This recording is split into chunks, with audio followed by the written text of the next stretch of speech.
some of my colleagues use, which is to do, 2 in their career. But I'm not going to pivot to that either. Sally Gearhold, explain the ITIN that illegals use to obtain additional child tax credits and abuse that leads to multiple claims. Sally, why don't you explain? Sally? Well, I just recently read about this abuse by the IRS where they... Well, why don't you wait for a mic, Sally, so we can all hear? I just recently read about this abuse by the IRS whereby these illegal aliens get this tax credit ID where they can apply, and sometimes, many times over, and the IRS is granting this additional loophole, child tax credit, where each child gets $1,000, and they're getting them over and over again, and many of these children live in Mexico, and we have spent $4.2 billion on this. Exactly. A year. Yes, and it's increased since 2009. Correct. Can you elaborate on that? Yeah, well, you're preaching to the choir because I have legislation to fix that. I have a real simple, workable fix to simply require a valid, verified, true Social Security number for any applicant. And that's the big loophole that isn't required now. You're right, there's plenty of fraud in the plan, but the amount going improperly to illegal alien families alone, that's not dealing with fraud, but that category alone is $4.2 billion with a big. That is real money by anybody's estimate. And the IRS itself says we need this requirement to police it. And I'm trying to pass that through the Senate, but so far it's been opposed by either all Democrats or virtually all Democrats. But I'm fighting for it, and I'll keep bringing it up. Yes, sir. Is it related to that? Similar. I find that Congress is very reticent about shutting down the government.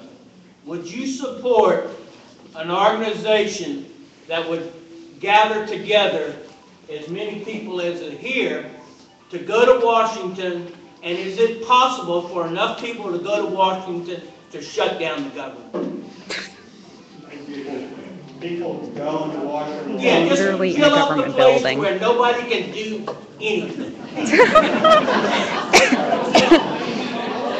Simple solution, but I bet you it can work. We are literally in a government building. Let's go to 2 more and David Lindgren. Where is David?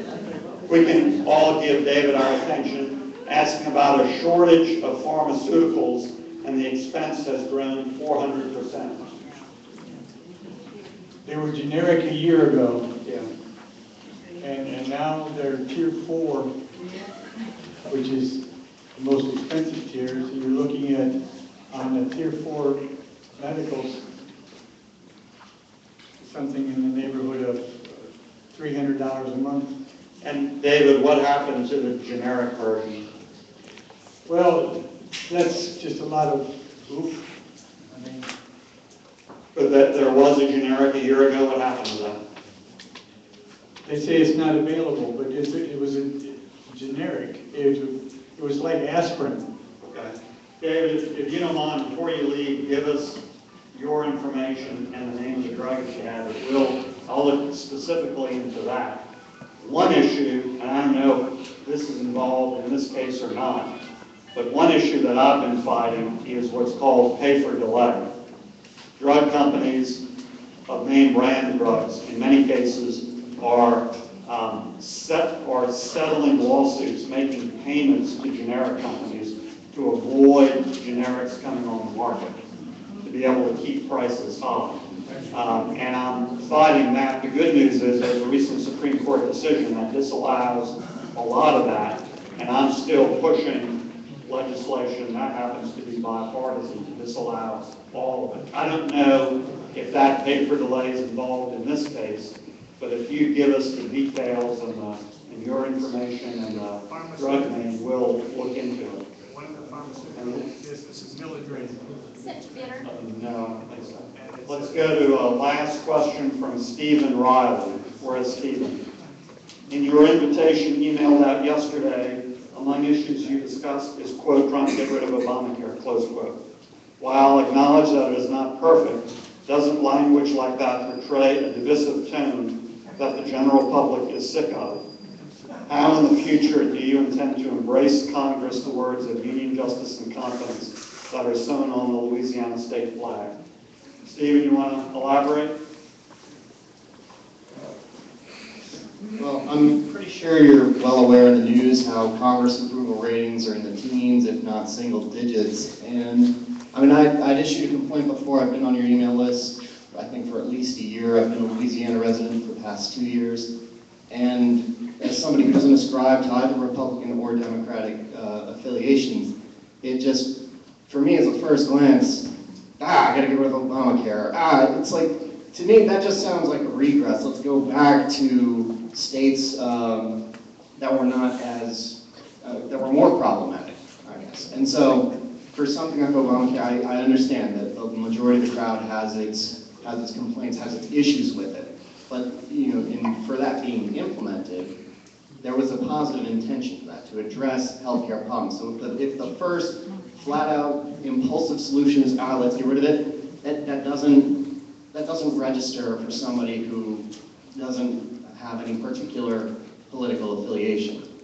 And so I'm just asking in terms of, you know, for what is on Louisiana's state flag. I find words like unity and justice and confidence, I find that inspiring. And so I would hope that for future dealings with people on either side of the political aisle, that there's more of a effort to, you know, work on the positive and work to improve upon it. Okay. Well, Stephen, look, I think the fundamental deal is we just disagree. I don't think Obamacare is a net positive in any way, shape, or form. Amen.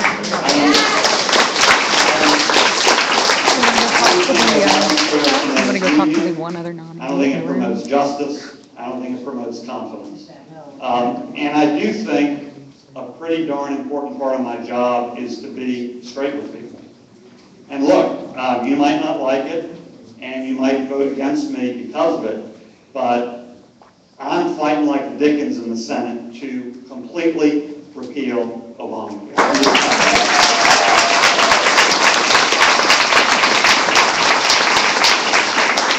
Maybe that's not the political thing to say. Maybe it's safer to beat around the bush and try to have it both ways. I'm not doing that because I'm sick of people doing that. Yes. Follow up quickly. A quick follow-up. Yeah, I mean, I guess the only comment, and again, I know that's just one issue. The hope would be that there's a more agreeable tone on other issues in Congress. I hope there is too on Harry Reid numbers, but I'll keep working on it. Wait, yes, sir, final thought. Yes, fine. I want to check, Bill Cassidy goes to my church, and I told him what I'm going to tell you, and ask you to consider, ask you to consider doing just this. Stand firm as you're doing, but to encourage other senators and other congressmen, as I told Bill, it's time to stand firm like Shadrach, Meshach, and Abednego did, and when they said, we are not going to bow down. And that's what Obama wants, that's what all of this is all about. It's time, because if Obamacare gets passed in January, I'm telling you, Well, I hate to break the news to you, but Obamacare got passed a few well, years I'm ago. saying it goes into effect. You Okay. can't kill the Frankenstein monster. We need to do it now, and it doesn't matter if they call you names or if they say you're doing all this terrible stuff. If, just like Esther said, if I die, I die. We got to stand up. Yep, I hear you loud and clear.